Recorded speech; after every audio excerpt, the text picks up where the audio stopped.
Welcome back dear children. आपको याद होगा नाइन्थ क्लास का एटम्स एंड मॉलिक्यूल्स टॉपिक हम लोग कर रहे थे। एटम्स एंड मॉलिक्यूल्स टॉपिक करते वक्त हमने बहुत सारे नए टॉपिक्स जो थे वो समझे, नई चीज़ें आपको समझने का मौका मिला, बहुत सारी नई चीज़ें आपने समझी। लेकिन आज जो टॉपिक हम पढ़ने जा रहे हैं ये नाम है मोल कॉन्सेप्ट। बहुत ही इंपॉर्टेंट कंसेप्ट हम इसको मानते हैं। एक हद तक बहुत सिंपल सा कंसेप्ट है, आप देखेंगे। लेकिन जैसे जैसे आपकी क्लासेस बड़ी होती जाएंगी आपको इसी कॉन्सेप्ट से रिलेटेड कुछ कॉम्प्लिकेटेड चीज़ें भी जो हैं पढ़ने को मिलेंगी। लेकिन अभी के लिए जो आपको पढ़ना है मैं अभी उसके बारे में आपसे बात करूँगा, तो आप ध्यान से इसको सुनिएगा। बहुत ही मज़ेदार कॉन्सेप्ट है, आपको बहुत सारी नई चीज़ें जो हैं इसमें समझने का मौका मिलेगा। तो ध्यान से देखिएगा। टॉपिक है मोल कॉन्सेप्ट। सो देखते हैं कि मोल कॉन्सेप्ट क्या होता है। आपको पता है जब आप बात करते हैं किसी भी चीज़ को मेजर करने का, आप कहते हैं 1 डजन बनाना या 1 डजन ऑरेंज। तो 1 डजन जो है वो 12 यूनिट्स के लिए हम यूज़ करते हैं। 12 यूनिट्स ऑफ ऑरेंजेस या 12 यूनिट्स ऑफ बनानाज, ठीक है ना। 12 चीज़ें जो हैं वो 1 डजन की फॉर्मेशन करते हैं, ठीक है। ये बहुत कॉमन यूज़ होने वाला टर्म है 1 डजन, ओके। ऐसे ही आपने सुना होगा 1 gross. What do you mean by 1 gross? 1 gross का मतलब होता है 144 यूनिट्स। यहां पर जो मैं यूनिट्स बोल रहा हूं, यूनिट्स का मतलब होता है चीज़ें, ठीक है। 144 यूनिट्स। जब हम यहाँ पर यूनिट्स टर्म यूज़ कर रहे हैं तो यूनिट टर्म जो हम यूज़ कर रहे हैं वो आर्टिकल्स के लिए यूज़ कर रहे हैं। तो जब आप बोलते हैं 1 डजन बनाना तो 12 बनानाज, 1 डजन ऑरेंजेस 12 ऑरेंजेस, ठीक है। तो यहां पर टर्म मैंने यूज किया 12। 1 डजन आर्टिकल्स मतलब 12 आर्टिकल्स, ठीक है जी। 1 ग्रॉस मतलब 144 आर्टिकल्स, ठीक है। 144 आर्टिकल्स जो है 1 ग्रॉस की फॉर्मेशन करते हैं। 1 gross pencils 144 pencils, 1 gross pens 144 pens, ठीक है। तो फिर से मैं बता दूं, ऐसे ही एक और टर्म होता है स्कोर। 1 स्कोर जो है वो रिप्रेजेंट करता है कितने को? 20 को। 1 स्कोर मतलब 20 आर्टिकल्स। मैं रिपीट कर रहा हूं, आप ध्यान दीजिएगा। मैं यहां पर आपको बता रहा हूं कि ये टर्म है 1 डजन। 1 डजन का मतलब होता है 12 आर्टिकल्स, ठीक है। 1 ग्रॉस इसका मतलब होता है 144 आर्टिकल्स। 1 स्कोर इसका मतलब होता है 20 आर्टिकल्स, ठीक है जी। तो ये नॉर्मली अपने अपने डे टू डे लाइफ में हम इस तरह के मतलब 12 आर्टिकल्स के लिए एक ही टर्म यूज करते हैं डजन। 144 यानी कि 144 आर्टिकल्स के लिए we use a term gross, and for 20 articles we use a term score. So commonly use होने वाला ये कंसेप्ट है ये। तो अब इसी तरह से केमिस्ट जो हैं वो एक टर्म यूज करते हैं जिसको हम बोलते हैं, we call it mole. And 1 mole it means 6.022 into 10 raised to power 23, ठीक है जी। 1 mole means 6.022 into 10 raised to power 23 particles. अब देखिए, आप जब आप बोलते हैं 1 डजन तो 12 ऑरेंजेस हो गए। अगर आप बोलते हैं 1 ग्रॉस आइटम्स का तो 144 आइटम्स हो जाते हैं। और ऐसे ही अगर आप बोलते हैं 1 स्कोर ऑफ एग्स तो 20 एग्स हो जाते हैं। लेकिन आप एटम्स के बारे में एक चीज़ समझ सकते हैं, एटम्स का साइज़ जो है वो इतना छोटा होता है, बहुत बहुत ज़्यादा छोटा। एटम्स का साइज़ बहुत छोटा होता है, मॉलिक्यूल्स का साइज़ बहुत छोटा होता है, ठीक है ना। तो जब आप बोलते हैं 2 मॉलिक्यूल्स या 1 मॉलिक्यूल या 5 मॉलिक्यूल, तो इनको समझना जो है थोड़ा सा मुश्किल हो जाता है. This is very difficult. Why? Because atoms and molecules are very, very small in size. So, to overcome this problem, a very new term which is known as mole was introduced and it is represented by n. When we say इसको represent कैसे करते हैं वो भी आप सुन लीजिए. इसको represent करते हैं किससे? n से. ठीक है जी, इस तरह से इसको रिप्रेजेंट करते हैं. तो एक और चीज़ मैं आपको बता दूं, और वो क्या है, जब आप बोलते हैं 1 mole of anything, it means 6.022 into 10⁻23 particle. What does that mean? That means 1 mole of atoms, it means 6.022 into 10⁻23 atoms. ठीक है जी. 1 mole of molecules, 1 mole of molecules, ठीक है जी. 1 mole of molecules means 6.022 into 10⁻23 what? Molecules. ठीक है जी. इसी तरह से अगर आप बोलते हो 1 mole of ions, what does that mean? It means 6.022 into 10 raised to power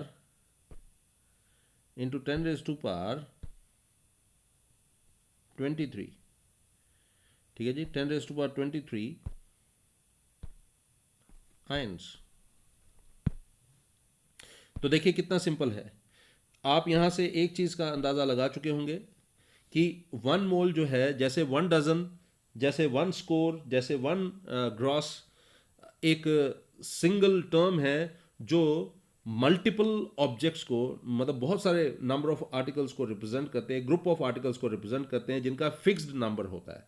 वैसे ही मोल जो है केमिस्ट्स के द्वारा यूज किया जाने वाला एक ऐसा टर्म है जो 6.022 इंटू 10⁻23 को रिप्रेजेंट करता है. जब आप बोलते हैं 1 mole of atoms, it means 6.022 into 10⁻23 atoms. जब आप बोलते हैं 1 mole of molecules, it means 6.022 into 10⁻23 molecules. जब आप बोलते हैं 1 mole of ions, it is 6.022 into 10⁻23 ions. I am sure कि आपको ये समझ आ रहा होगा. कंसेप्ट बड़ा सिंपल है और मैं आपको बता दूं, इसको रिप्रेजेंट किया जाता है, it is represented by n. Okay, so thus the number of particles present in 1 mole of any substance is always fixed. And what is this fixed number? This is 6.022 into 10 raised to power 23. So 1 mole means 6.022 into 10 raised to power 23. Okay, so this number is also known as Avogadro's constant. ठीक है, this is also known as Avogadro's constant or Avogadro's number. Okay, it is also known as Avogadro's number. So it is known as Avogadro's constant or Avogadro's number.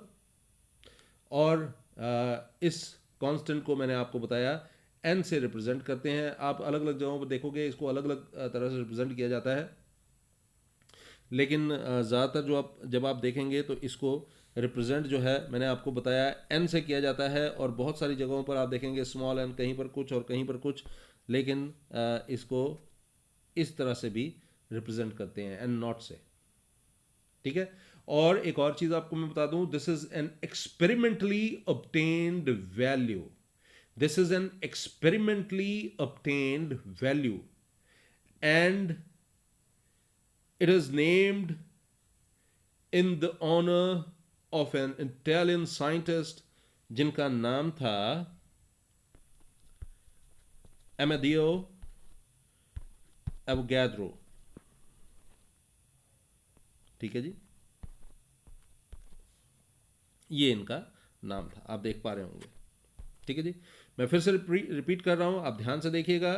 Avogadro's number जो है 6.022 into 10⁻23 से आप इसको represent करते हैं, और Avogadro constant भी इसको कहा जाता है, एवोगैड्रो नंबर भी कहा जाता है, ये इसका रिप्रेजेंटेशन है। और अमेडियो एवोगैड्रो एक इटालियन साइंटिस्ट थे, उनके नाम के ऊपर उनको ऑनर देने के लिए ये नाम जो है इसका रखा गया। तो मोल इन टर्म्स ऑफ मास जब आप बोलते हैं वो क्या होता है, आपको एक और चीज़, ये बड़ी इंपॉर्टेंट चीज़ है, आप थोड़ा सा इसकी तरफ ध्यान दीजिएगा। वो है जब आप बात करते हैं, जब आप कहते हैं 1 मोल, जब आप कहते हैं 1 मोल, तो 1 मोल केवल एक नंबर नहीं है।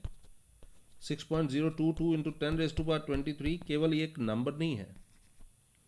ठीक है जी, अब मैं क्यों कह रहा हूं कि केवल ये एक नंबर नहीं है, तो मैं आपको बताऊं। जैसे आप बोलते हैं 1 डजन बनाना, ठीक है, आपने 1 डजन बनाना लिया, उसका सपोज कीजिए कि वजन जो है, उसका वेट जो है, it is about 2 kg। 1 dozen अगर आपने ऑरेंजेस लिए तो उसका वजन जो है वो 3 kg भी हो सकता है, 4 kg भी हो सकता है, 2 kg भी हो सकता है ना, चेंज हो सकता है। मतलब 1 डजन बनाना 2 kg का है, 1 डजन ऑरेंज जो है वो हो सकता है 3 kg का हो। ऐसे ही 1 डजन आपने कोई और चीज़ ली है तो वो किसी और वजन का होगा। लेकिन जब आप 1 डजन बोल रहे हैं तो आप देख रहे हैं कि 1 डजन में नंबर तो 12 रहेगा, लेकिन चीज़ों का वजन जो है वो वेरी कर सकता है। मैं फिर से रिपीट कर दूं, आपने सपोज करिए 1 डजन ऑरेंजेस आज खरीदे, आप उसको वेट करके देखिएगा तो आपको पता लगेगा कि उसका वेट जो है, सपोज कीजिए 2 kg है। लेकिन कल अगर आप ऑरेंजेस खरीदेंगे दोबारा से 1 डजन, तो उसका वेट करके देखिएगा, वो वेट जो है हो सकता है 3 kg हो सकता है 2 kg से भी कम हो सकता है 2 kg हो, है ना, वेरी कर सकता है। वो तो साइज ऑफ ऑरेंजेस के ऊपर डिपेंड करेगा, उनके अंदर कितना कंटेंट है इसके ऊपर डिपेंड करेगा, कितने जूसी हैं इस बात पर डिपेंड करेगा, ये वेट जो है इस बात पर डिपेंड करता है। तो हर दिन जब आप बात करते हो, आप 1 डजन जो है उसका डिफरेंट वेट हो सकता है। 1 डजन बनाना जो है उसका वेट अलग होगा, 1 डजन ऑरेंजेस जो हैं उनका वजन डिफरेंट होगा। 1 डजन आपने एग खरीद दिए, उसका वजन आप करें वो अलग होगा। लेकिन जब आप 1 मोल की बात करते हैं ना, 1 मोल नंबर तो 6.022 इंटू 10⁻23 ही होता है, लेकिन खास बात यह है 1 मोल एक पर्टिकुलर सब्सटेंस का मास जो है वो भी फिक्स्ड होता है। ठीक है जी, और वो क्या होता है उसको समझाने के लिए मैं एक नया टर्म आपको समझाऊंगा, और वो टर्म है gram atomic mass. Gram atomic mass क्या होता है? What do you mean by gram atomic mass? Gram atomic mass क्या होता है? आप एटॉमिक मास के बारे में तो जानते हैं। जैसे सपोज करिए एटॉमिक मास हाइड्रोजन का जो होता है वो, ठीक है ना, एटॉमिक मास हाइड्रोजन का जो है वो होता है 1 U। ठीक है, अगर आप इसी हाइड्रोजन के मास को ग्राम में दिखाते हैं तो आप इसको ऐसे दिखाएंगे 1 ग्राम।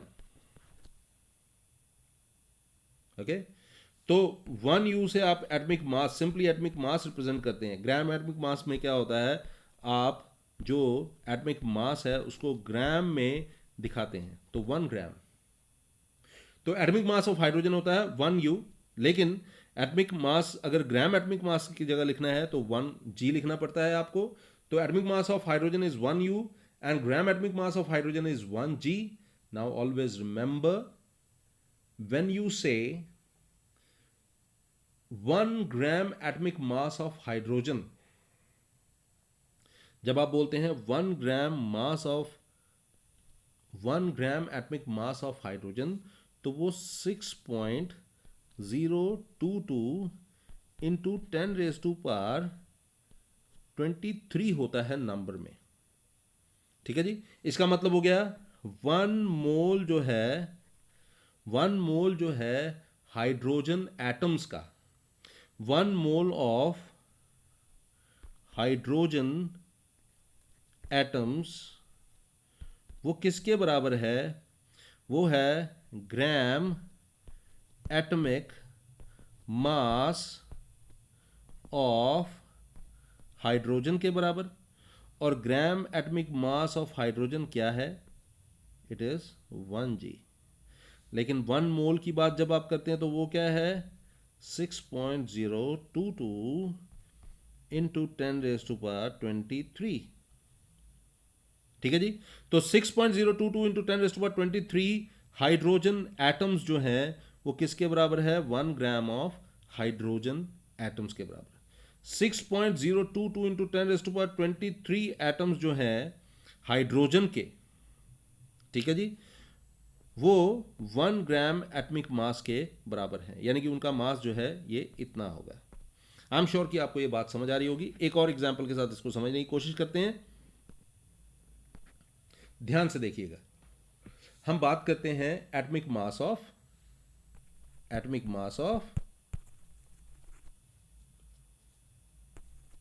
ऑक्सीजन की। तो वो आपको पता है 16 होता है, 16U। ठीक है जी। लेकिन जब आप बोलते हैं ग्राम एटमिक मास, तो ग्राम एटमिक मास जो है वो 16 ग्राम के बराबर होगा। ठीक है जी। किसकी बात कर रहे हैं हम बात कर रहे हैं ग्राम एटमिक मास ऑफ ऑक्सीजन। हम ग्राम एटमिक मास ऑफ ऑक्सीजन की बात करें। मैं दोबारा से आपको बताता हूं, आप ध्यान दीजिएगा। ग्राम एटॉमिक मास ऑफ किसका? ऑक्सीजन। वो क्या है? 16 g, है ना? क्योंकि एटमिक मास ऑक्सीजन का जो है वो 16U होता है, तो ग्राम एटमिक मास ऑफ ऑक्सीजन 16 ग्राम होगा। ठीक है जी। तो आप समझिए इस बात को कि ये जो 16 ग्राम आपने लिखा, 16 ग्राम जो है, 16 ग्राम वो ग्राम एटमिक मास है एक ऑक्सीजन एटम का। तो 16 ग्राम ऑक्सीजन जो है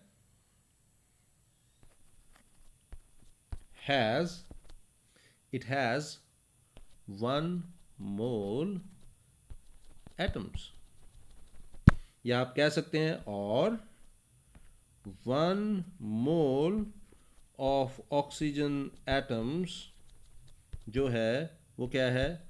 16 ग्राम के बराबर। यानी कि 6.022 इंटू 10⁻23 एटम्स जो हैं ऑक्सीजन के, ठीक है जी, या 6.022 इंटू 10⁻23 एटम्स जो हैं ऑक्सीजन के, मैं इसको ऑक्सीजन एटम्स, वो किसके बराबर होंगे? वो 16 ग्राम के बराबर होंगे। सिंपल है, कुछ भी ऐसा नहीं है जो आपको ना समझ आए, बिल्कुल सिंपल है। ठीक है जी। और बहुत सारी एग्जाम्पल्स आप इस तरह से ले सकते हैं। मैं एक और एग्जाम्पल लेकर आपको बात समझाता हूं। आप थोड़ा सा ध्यान दीजिएगा, ध्यान दीजिएगा। कार्बन की बात करते हैं। कार्बन का ग्राम एटमिक मास होता है 12 ग्राम। ठीक है जी। और 12 ग्राम एटमिक मास कार्बन एटम का होता है। इसका मतलब है 12 ग्राम कार्बन एटम्स जो है इनका नंबर होता है 6.022 इंटू 10⁻23। सिंपल है ना? और देखिए, अगर आप आयरन की बात करते हैं, ग्राम एटमिक मास आयरन का होता है 56 ग्राम। ग्राम एटमिक मास आयरन का होता है कितना? 56 ग्राम। ठीक है, 56 ग्राम है ग्राम एटमिक मास किसका? आयरन का। इसका क्या मतलब है? इसका मतलब है 56 ग्राम आयरन जो है वो किसके बराबर होता है? It is equal to 6.022 into 10⁻23। Number में ये 6.022 इंटू 10⁻23 के बराबर होगा। आपको याद है ना? 6.022 इंटू 10⁻23 जब हम बोलते हैं तो वो क्या है? इट इज इक्वल टू 1 मोल। आई एम श्योर कि आप इस कंसेप्ट को एंजॉय कर रहे होंगे। बड़ा सिंपल है और आपको अच्छे से समझ अगर आ रहा है तो इस वीडियो को शेयर ज़रूर कीजिएगा, लाइक ज़रूर कीजिएगा, सब्सक्राइब नहीं किया तो सब्सक्राइब भी ज़रूर कीजिएगा। आगे चलते हैं और थोड़ा सा हम इस टॉपिक के बारे में बात करते हैं। ये तो अभी तक आपने देखा, मैंने सिर्फ एटम्स का जिक्र किया, कार्बन, आयरन, ऑक्सीजन, हाइड्रोजन, इन एटम्स का जिक्र किया। लेकिन ये कॉन्सेप्ट जिसके बारे में हम बात कर रहे हैं, मोल कॉन्सेप्ट, ये केवल आप ऐसा नहीं बोलेंगे कि एटम्स में ही यूज़ होता है, ये मॉलिक्यूल्स में भी यूज़ होता है। ठीक है जी। तो मॉलिक्यूल्स में भी आप इस कंसेप्ट को यूज़ कर सकते हैं। तो कुछ मॉलिक्यूल्स के एग्जांपल लेकर इस बात को समझते हैं। जब आप बात करते हैं मॉलिक्यूलर मास ऑफ वाटर, मैं किसकी बात कर रहा हूं? Molecular mass of water. ठीक है जी। मॉलिक्यूलर मास ऑफ वाटर की जब हम बात करते हैं, जब हम कहते हैं मॉलिक्यूलर मास ऑफ वाटर, तो मॉलिक्यूलर मास ऑफ वाटर आपको याद होगा, मैंने आपको बताया था वो 18U। ओके।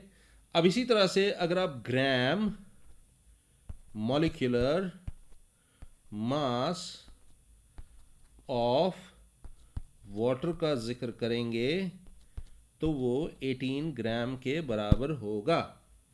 ठीक है जी। Gram gram molecular mass of water, ये किसके बराबर होगा? It is equal to 18 grams. ये 18 ग्राम के बराबर होगा।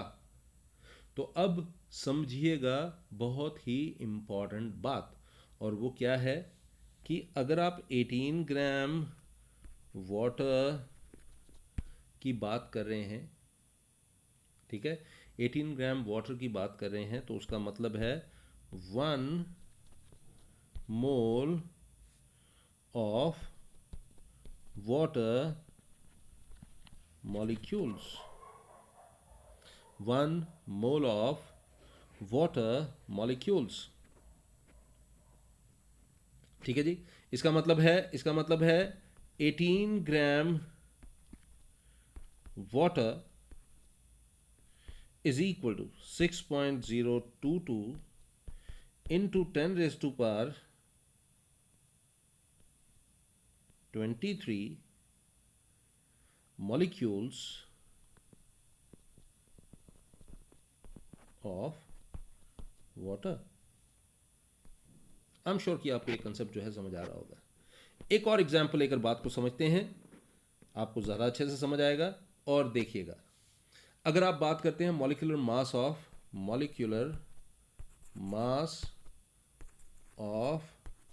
Carbon dioxide, molecular mass of carbon dioxide, तो वो होती है 44। ठीक है। लेकिन अगर आप बोलते हैं ग्राम molecular mass of carbon dioxide, तो वो हो जाएगा 44 ग्राम। ठीक है जी। वो हो जाएगा 44 ग्राम। तो अब समझिए 44 ग्राम molecular mass of carbon dioxide is 44 ग्राम। इसका मतलब क्या होता है? इसका मतलब ये होता है कि 44 ग्राम कार्बन डाइऑक्साइड जो है ना, वो 1 mole of carbon dioxide molecules के बराबर होगा। यानी कि 44 gram carbon dioxide is equal to 6.022 into 10 raised to power 23 number of carbon dioxide molecules. ठीक है जी।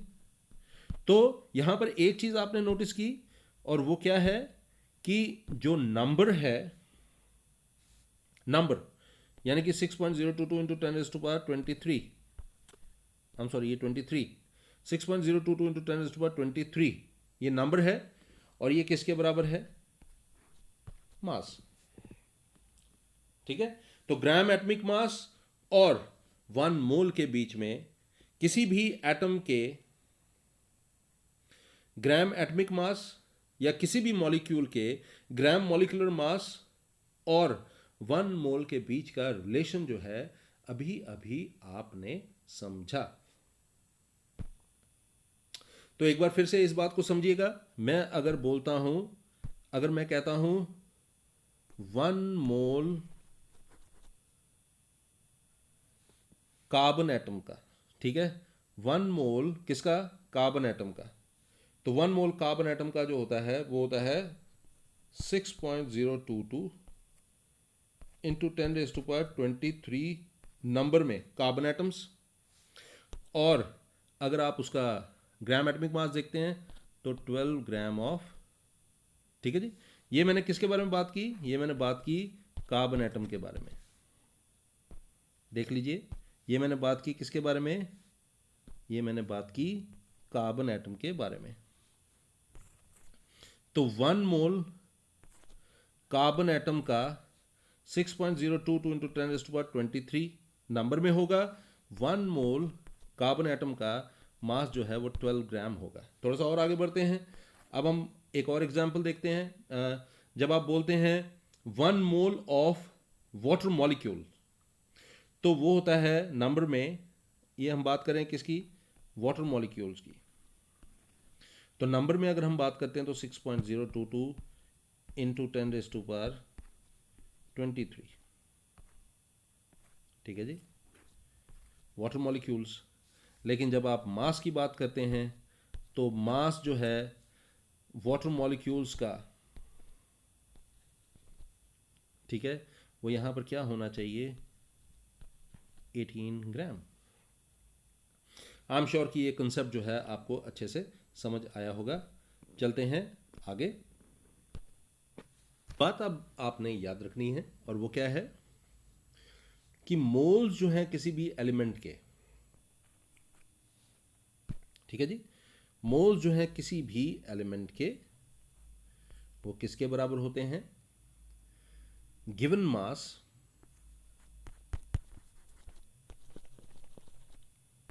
अपॉन मोलर मास, ठीक है जी। गिवन मास किस में? इन ग्राम अपॉन मोलर मास। आपको एक और चीज बता देता हूं, जो गिवन मास है उसको आपने स्मॉल m से रिप्रेजेंट करना है, और मोलर मास को आपने कैपिटल M से रिप्रेजेंट करना है, ठीक है जी। तो सिंपल है, ये रिलेशन आपको याद रखना है। स्मॉल n जो है मोल्स ऑफ एन एलिमेंट के लिए हम यूज कर रहे हैं, स्मॉल m हम यूज कर रहे हैं given mass of the element और द कंपाउंड जो भी होगा, अपॉन मोलर मास, ठीक है जी। अब एक एग्जांपल से इसको हम समझने की कोशिश करते हैं। सपोज करिए हमारे पास सिल्वर है, ठीक है। N ornament of silver contains 20 gram of silver. एक ऑर्नामेंट है सिल्वर का, उसमें 20 ग्राम सिल्वर है।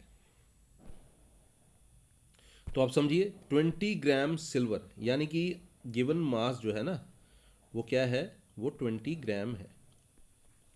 तो ध्यान से सुनिए, N ornament of silver contains 20 gram of silver, calculate the moles of silver present.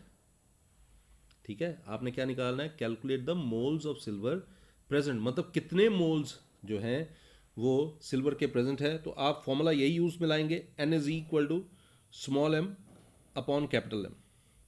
तो स्मॉल m की वैल्यू तो आपको पता है, वो है 20 gram upon capital M। Capital M का मतलब है, जब आप बात करें हो सिल्वर की, तो सिल्वर का मोलर मास क्या है? वो है 108 ग्राम। ये याद रखना है आपको। वैसे एटमिक मास ऑफ सिल्वर जो होता है 108 U होता है, तो ग्राम एटमिक मास जो है वो 108 G हो जाएगा। तो 20 अपॉन 108 वो आप सॉल्व करके देखिएगा, आपके पास उतने मोल जो हैं वो आंसर होगा। ठीक है जी, सिंपल है। चलते हैं थोड़ा सा और आगे, कुछ और चीज़ें समझने की कोशिश करते हैं। लेकिन समझने से पहले एक बार फिर से रिपीट कर लेते हैं हमने अभी अभी क्या पढ़ा।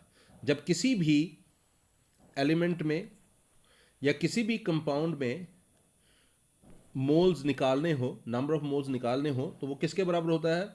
वो given mass in grams upon molar mass के बराबर होता है। एलिमेंट के केस में मोलर मास क्या होगा? ग्राम एटमिक मास। कंपाउंड के केस में मोलर मास क्या होगा?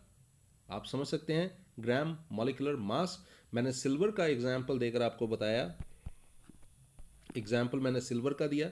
मैंने कहा अगर आपके पास 20 ग्राम सिल्वर गिवन हो, यानी कि m जो है वो 20 ग्राम हो, ठीक है, तो आप सिल्वर का आपको मोलर मास भी पता होना चाहिए, यानी कि ग्राम एटमिक मास भी पता होना चाहिए। वो 108 U होता है, एटमिक मास इसका 108 U होता है। तो ग्राम एटमिक मास जो है 108 ग्राम हो जाएगा। और अगर आपको बोला जाएगा नंबर ऑफ मोल्स निकालने हैं इस ऑर्नामेंट में, तो आपने small m upon capital M का फॉर्मूला लगाकर 20 अपॉन 108 कर देना है और आपके पास आंसर जो है आ जाएगा। ठीक है जी, इतने मोल जो है वो सिल्वर के इस ऑर्नामेंट में खर्च होंगे। और कोई एग्जाम्पल से इस बात को समझने की कोशिश करते हैं। एक और एग्जाम्पल ले लेते हैं। अभी तो मैंने सिल्वर की बात की, जो कि एक आप समझ सकते हैं कि हमने एटम की बात की। अब हम बात करते हैं किसी कंपाउंड की। तो कार्बन डाइऑक्साइड का मैं ऑलरेडी जिक्र जो है आपके साथ कर चुका हूँ। कार्बन डाइऑक्साइड का आपको याद होगा। कार्बन डाइऑक्साइड जो है इसका मॉलिक्यूलर मास जो है मैंने आपको बताया, इट इज़ 44 U। ठीक है, मॉलिक्यूलर मास इसका होता है 44 U। तो ग्राम एटमिक मास इसका क्या होगा, ग्राम मॉलिक्यूलर मास इसका होगा 44 G। ठीक है जी। अब क्वेश्चन को ध्यान से सुनिएगा। How many moles of carbon dioxide are present in 51.2 G of it. तो जो गिवन मास है यानी कि m है वो है 51.2 G। ठीक है जी। और अगर आप देखें ग्राम मॉलिक्यूलर मास, तो वो किसके बराबर है, ये है 44 ग्राम के बराबर, है ना। तो यानी कि कैपिटल M की वैल्यू जो है वो क्या है, वो है 44 G। ठीक है जी।